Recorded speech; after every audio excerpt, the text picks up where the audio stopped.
we've got horror movie generator. Ding. I'm not sure what that noise was. That's our in place for now. Dun. We'll probably end up having some kind of cool, like, like graphic and music. Yeah, like a dubstep. Like horror movie generator. And wop, wop, wop, wop. yeah. Until then, Gog just has to do it with his mouth. Dung. I always thought a great, like dubstep songs or EDM songs, they have the build up and then they say a phrase and then it drops. Oh, yeah. I always thought, like, wait, don't flush it yet, bro. I always thought that'd be a good one. Yeah.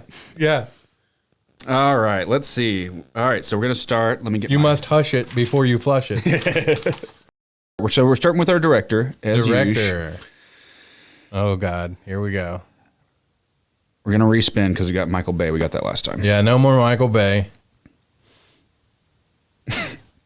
Judd Apatow. Judd Apatow. So it's going to be a movie that's too long. Yeah. It's going to go like another 30, 45 minutes longer than it needs to. That we know this already. It says, in Judd Apatow. I wish it would just leave it in like the scribbly. Yeah. There's got to be something else I can use that'll leave it in the scribbly form. I know. Notes. But Judd Apatow, I mentioned him earlier because he was the creator of Freaks and Geeks. He was. He also did Knocked Up. Man, so many. Like Superbad. Did he do Superbad? I don't think he did. I don't know. No, I don't think anything that like Seth Rogen, James Franco, all those like earlier guys, because they were in his show. So like any of the movies you can think of that he did Funny People with Adam Sandler. So didn't he do Anchorman? The Anchormans? Oh, I don't know. I think he did the Anchormans. Step Brothers. Did he do Step Brothers? I think so. I don't know if he directed all these, but I'm pretty sure he at least produced them. I could be completely wrong. But yeah, because I know I don't know if he worked that closely with. So he did This Is 40, Knocked Up, 40-Year-Old Virgin, The Bubble. I don't remember that. Oh, that's coming soon. The Bubble Boy. The King of he did The Bubble. That was on Netflix, and it was about all the people trying to make a movie during the pandemic, and they get like locked into this hospital or this hotel. Oh, it was okay. That came out this year. Yeah, it's got Pedro Pascal and Keegan-Michael Key. The King of Staten Island with Pete Davidson. Everybody's America's sweetheart. Trainwreck. All right, our actors are going to be Viola Davis. Oh, man. From the Suicide Squad. Ooh, this one's going to be hard. Yeah. Although Viola Davis, you can do anything with her because she's amazing. Jamie Foxx. That vampire movie he just did was great. Yeah, and he's great because he can do action and comedy. And since Judd Apatow's more of a comedy guy. Yeah. So this might be a horror comedy, which are my favorite. And then Cheech Chong. This is definitely a horror comedy. I put him in as one. Cheech Chong. Okay. Perfect. Thank God we got some comic relief in there. Okay. Weapon of choice. I might have to find a new wheel website to use because this one's a little finicky. But we should just make one that like spins behind us. Yeah. We've got Throwing Star. Okay.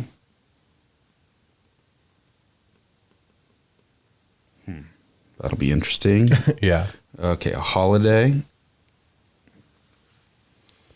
420. Hopefully. I didn't put that on there. I need to add it.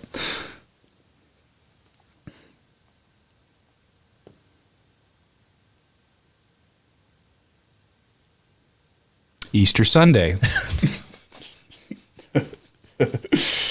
Oh my God. This is going to be interesting. Yeah. Yeah. And then last but not least, is the horror subgenre. Hopefully it's like Possession or something along those lines. Zombie Jesus. Come on. Zombie Jesus. Oh my gosh. Cameo, quit talking to me. That's just for fun, Cameo. It is. He won't watch this. Urban Legend. Urban Legend. Okay. Okay. All right. So like a cryptid, maybe kind of a. Well, we kind of went Easter cryptid. bunny. Yeah. Yeah. Huh. Okay. So that you know how there's like Krampus. Yeah. So like a Krampus for the Easter bunny. Okay. Here we go. So it begins with Cheech and Chong. And they're like not in the movie necessarily the whole way through, but like they're kind of setting it up for us. Okay. With the tale of the evil Easter bunny. They're like sitting there smoking a joint. Yeah, yeah. Now, like, so what would be a great name for an evil Easter bunny? So Krampus is kind of like Christmas, so like Easter bunny. Like the rabid rabbit or The not barnacle. something. It's got to be something like that. But yeah, Something like so. evil. Yeah, like they're talking about like an evil ass Easter bunny, right? The Boonkins. And who else do we have? We've got Viola Davis, Jamie Foxx, and Cheech and Chong. so Jamie Foxx is going to be the star, of course. And but see, like here's the thing. It's Judd Apatow. So like the movie's gonna have Seth Rogen in it. Yeah. But he's a side character, you know.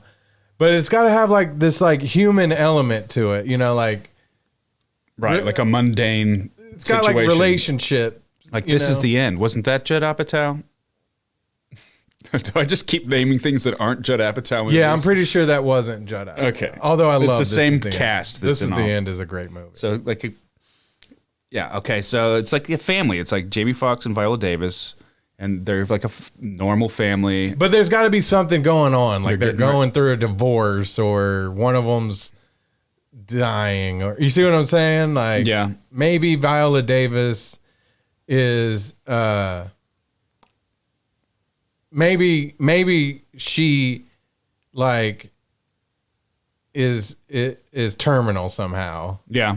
And so Jamie Foxx has given up like smoking weed through Lent and Easter, but if he does like smoke weed, it brings about the evil Easter bunny. Okay.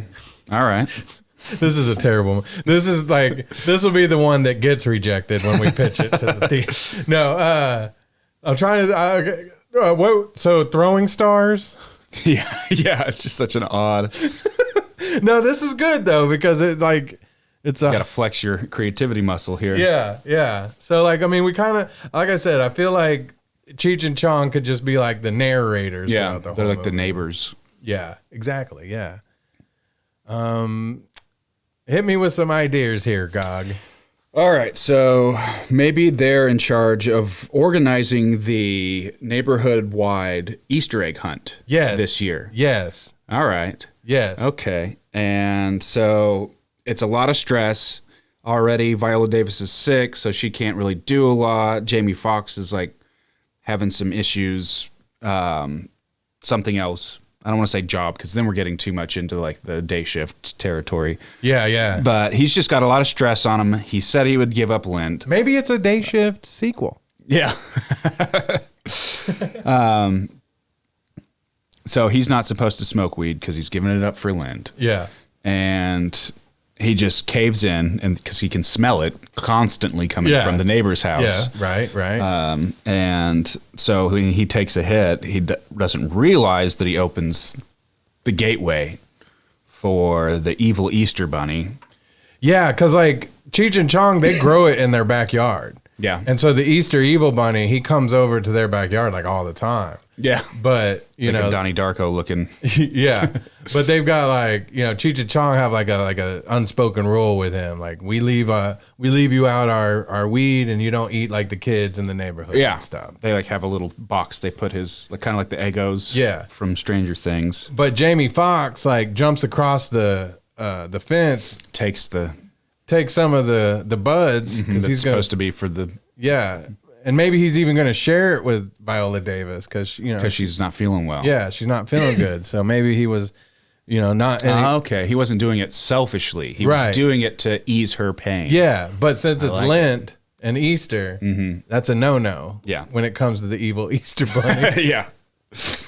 We got to come up with a name for this creature.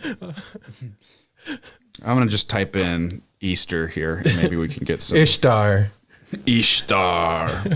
Every Easter, I always see those. Ishtar, the throwing star Easter bunny. They have to like dip the throwing stars in holy water. Yes. Oh man. Was there another actor we were leaving out so far? Ishtar. That's funny. Passover. Now we have all of our actors here. Oh yeah, but Seth Rogen is in it as a side character. Yeah. He's the pastor of the church. Yes. He's the cool, like, the youth group pastor. Yes. The cool one. He wants to be cool. Yeah, but he's definitely not dating one of the youth group. Yeah. It's like on, what is it, Pineapple Express? Yeah. Where his girlfriend's in high school still. Yeah. Who was his girlfriend? Was that Amber Turd? I was going to say that was. Maybe Amber Turd shows up too. Yeah. She needs work. Yeah.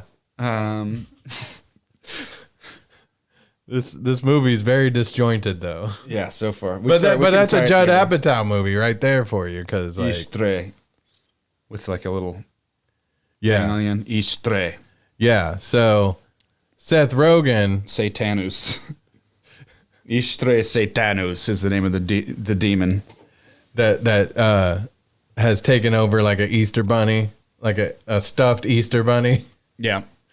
Kind of Chucky. Or like a full size, like when people do like the costumes, like the cheap looking, creepy costumes. Well, maybe Seth Rogen. Oh yeah, Seth Rogen is the youth pastor, right? Mm-hmm. But he's dating one of the youth groups, so that's not good. No. So what we'll do is he was going to dress up like an Easter bunny. Oh yeah, that's terrifying. Mm-hmm. He was going to dress up like an Easter bunny for his youth group, and instead he gets overtaken by this demon. Okay. And so Seth is like the Easter bunny demon. Mm-hmm.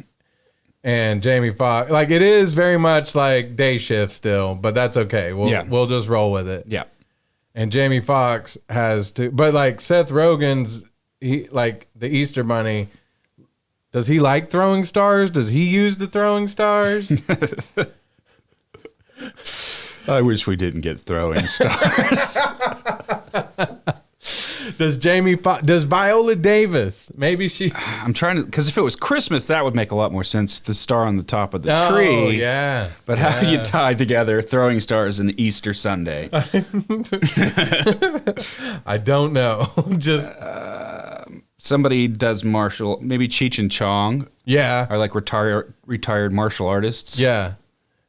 Yeah, that could be karate, because they're gonna have to figure into it at some point. At the end, they come and like save the day. They won't just be like because the throwing star doesn't have to be a main feature; it just has to be in there somewhere. Oh, okay. So they show up at the end of like the big fight where it seems like Jamie Foxx and Viola Davis are about to get taken out by Seth Rogen, evil Easter bunny. Right. And Cheech and Chong show up in their karate outfits. Like they swore they would never do karate again. Yeah, they were just gonna smoke weed. Yeah, they retired because long time ago they killed people. They were their fists are registered weapons. Yes, but they left that life because they wanted to be more peaceful. Yes, yeah, but so they show up at the end with their karate outfits on. They're like not even black belts; they're like yellow or purple belts. Yeah. Yes. And they dip the throwing stars in holy water. I imagine like in the church is like where the main battle is happening. Right. So they dip all the throwing stars in holy water. Yeah. So does Seth Rogen die at the end, or does he like come back? Like, because is he kind of like a werewolf type, were-rabbit? That's what I'm thinking. Like maybe he kind of slowly progresses. Were-rabbit. Okay, yeah. And he's like, I feel like he slowly progresses, like the makeup, instead of it like an instant transformation. Right. Like every scene, it's like a little more grotesque. And then by the final battle, he's just like this gnarly looking monster. But when they hit him with the throwing stars dipped in holy water, he lays there and like turns back into Seth Rogen. But he's like completely naked and kind of like, ooh. Yeah, and his girlfriend throws up when she sees him naked. Yeah, because we'll just assume, since they're good Christians, that she had never seen him naked. She'd never seen a penis before. Yeah. So there you go, WereRabbit. Yeah. That's a movie. It's something. I've seen worse. I've seen better. That's fine. I like it though. One more. Okay, we need to sprinkle in a few more Judd Apatow ingredients. I feel like. Yeah. Oh man. I feel like maybe like the first 3/4 of this movie are just boring, not supernatural, and then all the supernatural crazy shit happens in the last like hour because it's a 3-hour-long movie. Yeah, I agree. I'm the director's cut. Yeah, because that's kind of Judd Apatow. Like I like Judd Apatow. Don't get me wrong. Yeah, but I feel like every movie, like there's a bunch that you could have cut out. Right, a tremendous amount of exposition. Yeah. So I mean, we don't have to add in a bunch of Judd Apatow stuff. Just a whole bunch of script. Yeah. Yep. Yeah. So that's kind of my thoughts there. I dig it. All right. There's a horror movie generator. Yeah. That's another one. Another WereRabbit idea. in the books. Just go ahead and count that money, Gog. I'm down. And of course, Gog always makes us the dope posters. Yeah. I really loved Cry If I Want To. It was a good poster. It came together pretty easily. I just typed in Zendaya crying, and I figured Euphoria would provide. Yeah. It's funny, though, because like when I imagined that's like, I imagined like a tight, close up, and you nailed it. Like that was exactly what I was thinking. Hey, you want to know what I've been doing lately? What's that? I mean, this is the week after Halloween that everybody's going to see this, but I've been collecting the pails. All the pails. And look, I have a sweet magic trick. Watch. Ooh, look at it. It disappears. Ooh. Yeah. So what if we call it WereHare? WereHare. I love it. Do it. Cool. And by the way, if you're listening and you want to see my sweet magic trick. Yeah. You got to tune into the YouTubes. Yeah, you do. Got to remember to smash that like and subscribe button. Yeah, smash it. So yeah, and if you're on YouTube, you're probably watching clips because like we're going to be dividing it up for YouTube. That's right. If you're like, hey, I wouldn't mind listening to the whole show, like as I'm driving around or at work when you're supposed to be doing work, you should be listening to us That's instead. right. Then you go to all the places. You can go to Apple podcast. You can go to Applebee's. Spreaker. Yeah, Applebee's. Listen to the podcast. Like, sir, could you please turn that down? Like, they are awful. I'm trying to eat my apps over here. They're talking about Easter Sunday and Cheech Chong throwing stars at a bunny. Yes. And then, I think we're going to be on Spotify pretty soon, if not already. So there's a whole bunch. Wherever you listen to your favorite podcasts and vice versa, if you're listening to this and you want to watch these on YouTube, you want to see me and Gog's beautiful faces, then do it there. I did accidentally shave my mustache too short, so if you guys want to check that out. It's not short enough that it's too noticeable. Yeah, well, so this is dumb, doesn't matter. But so my clippers, they have the different gauges on it, and I usually use an 1/8 of an inch, and I accidentally did the 1/16 of an inch. Oh, no. And then was like, damn it. My beard to mustache ratio is off now. So You didn't want to look like a Mennonite or something and just go full shave and leave the beard part? Yeah. That would be dope. That would be. We need to put Mennonites on our... I'm bringing it back. We need to make a movie about Mennonites. Yeah. I don't know anything about them, although I picture them as being Amish-like. What about like a crossover Mennonites and Men in Black? Men in tights. And Men in Tights. Yes, I like it. As long as, like, somebody's got to get run over by a horse carriage. Yeah. And then grandma's got to get run over by a reindeer. Yeah. That's the Christmas episode. Okay. Right on, Gog. I believe that's it. Yeah. WereHare in theaters probably in a few years. I'd say, yeah, 2027. Yes, that's what I'm gonna guessing. Take a minute to get that one going. Yep, we got to bring Cheech and Chong out of retirement. So yeah, or we could just deep fake, do the Star Wars route. Yeah. I saw that where what's his name, Darth Vader, James Earl Jones. Yeah. He licensed his voice. He did. So they can do deep fakes all they want. That's dangerous, though. I'd be like, Yeah, I've watched a whole thing about that, about, the advancement, and not only in like the deep fake, like for the faces and everything, but the audio generating software. Because you could essentially make videos that are indistinguishable from reality. So it's a fun future we're looking forward to, y'all. Yeah, I've seen some of those videos on Pornhub. Yeah, they're my favorite. Yeah. It's my favorite category on Pornhub is deep fake. Gives deep a whole new meaning. Oh, nice. Cameo has thoroughly tuned out by now. Yep. He's like, y'all nasty. And that's it. That's a wrap. That's the show. We'll see y'all next week. I got some videotapes to return. Gog's joining me. That's right. I got to take back Ernest Goes to Camp. Yeah. And re-rent it. Right on. Everybody have a great week. Woo. Tales from the Dorkside.